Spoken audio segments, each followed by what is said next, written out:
If you're starting middle school this year, or you're already in middle school, then you'll want to hear these crucial survival tips, so keep on watching.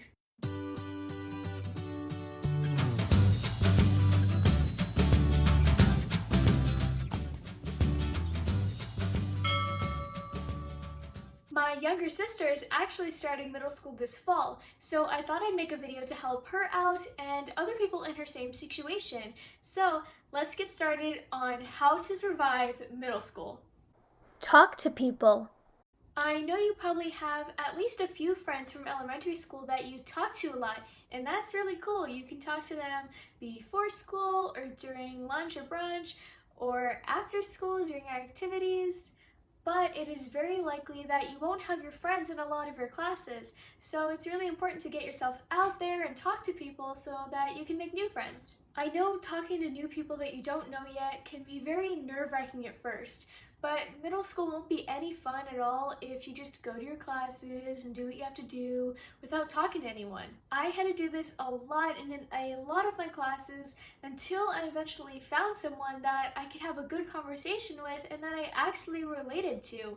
And some of these people that I talked to in the first day or week actually became some of my really good friends and that I still talk to this day. Having one person to talk to also helps ensure that when you do class projects and assignments where you need a partner or a group, then you'll have one person to turn to, which is always pretty nice. In some of my classes throughout junior high and high school, I knew no one at all.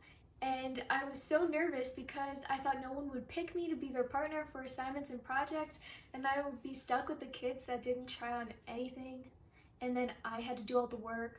While that did happen a few times, after that I just started really trying to talk to people in my classes and find people that I could relate to and become friends with, and then we started working together on projects and it worked out a lot better for me.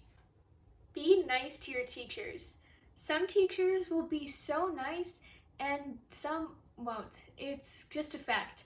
But you have to show that you are mature by being nice to all teachers, whether they are nice or not.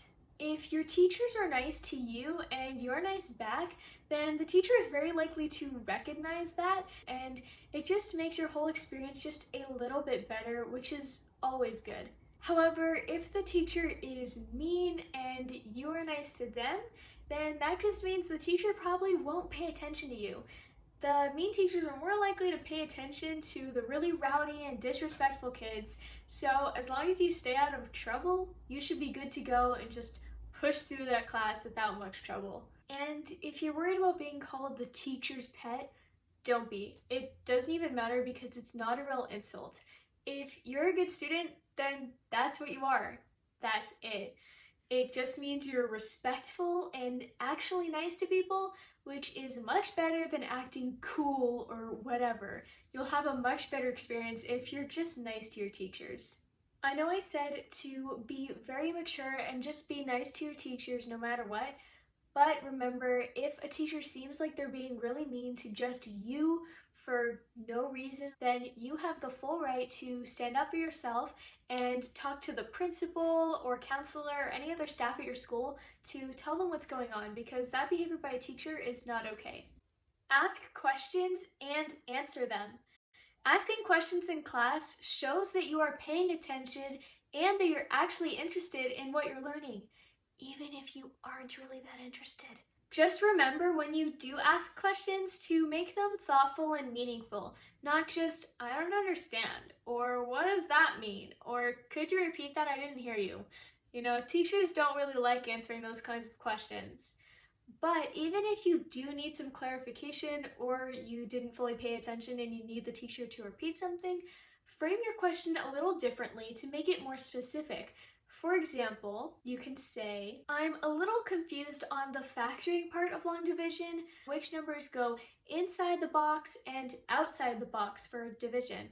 Could you explain a little more on that? Even if the teacher kind of has to explain something they already said, your question was so specific that they should be happy to answer it, and it probably won't take them that much time, which is nice for them, and also shows that you are paying attention to the rest of the lesson. This goes along with being nice to your teachers. If your teacher asks a question to the class and there's just silence, that's your cue to jump in and make a good impression on your teacher by attempting to answer the question. I know how embarrassing it can feel to get a question wrong after you thought you would get it right, but the teacher will actually appreciate the fact that you tried more than if you didn't answer at all because you were unsure. One little trick that I love to use, and it works just about every time, is that I am the first volunteer to raise my hand right when the teacher asks the first question of the day, whatever it is. Sometimes it's pretty easy because it might just be a review from something the day before, or it might be hard, and that's okay. Like I said before, attempting to answer the questions that the teacher asks is much more appreciated by your teacher than just not answering because you're not sure. The little trick part of this is that if you answer questions in the beginning of class, the teacher is much less likely to call you later on in the period. So sometimes I do this when I'm not feeling that great or I'm just tired or whatever. I answer the first question and sometimes I kind of just zone out and the teacher doesn't really call on me anymore because I already answered a question. And if you do this pretty often, I find when I volunteer for questions every other day or even every day, the teacher will just stop calling me on altogether, even when I volunteer to answer a question because they want the other people in the class to participate. So I'm basically let off the hook for the whole day or week, or sometimes even more than that, which is pretty nice. Don't freak out about having 6 classes. Going into the school year with 6 classes might seem overwhelming when you just had one in elementary school, but in reality, you actually did all of the same subjects in elementary school.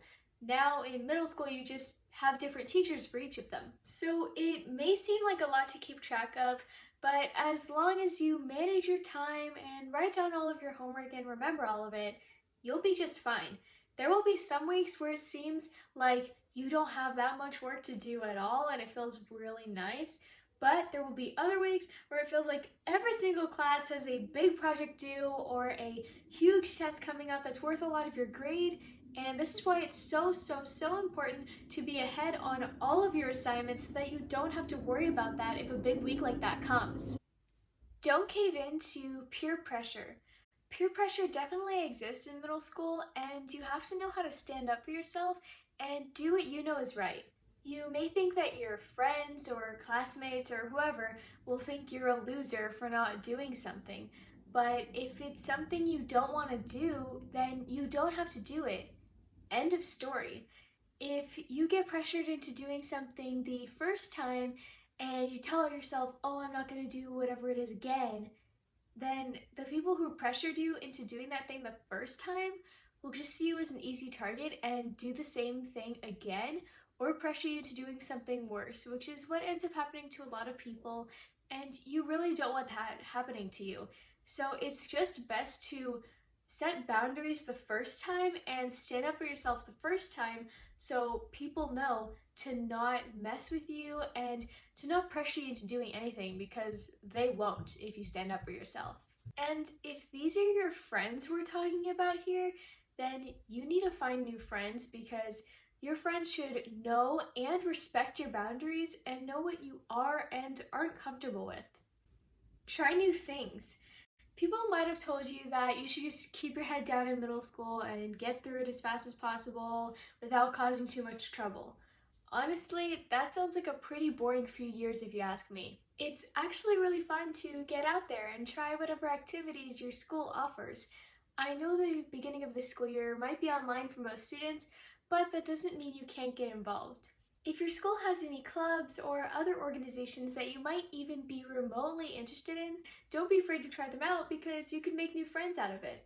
And if you don't end up liking it, it's okay, because there's no contract and you can always just find something else that you like to do better.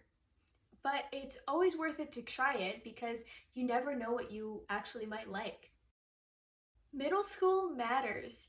You may have been told by your older siblings or other people in your life that middle school doesn't matter and that it's just somewhere for you to go between elementary school and high school. This could not be further from the truth. Middle school actually gives you the skills you need to be more prepared for high school. In middle school, you will learn how to manage 6 classes, how to socialize with people that haven't been your friends since kindergarten, and how to handle a school with a lot more people in it. Think of it as middle school is practice for high school.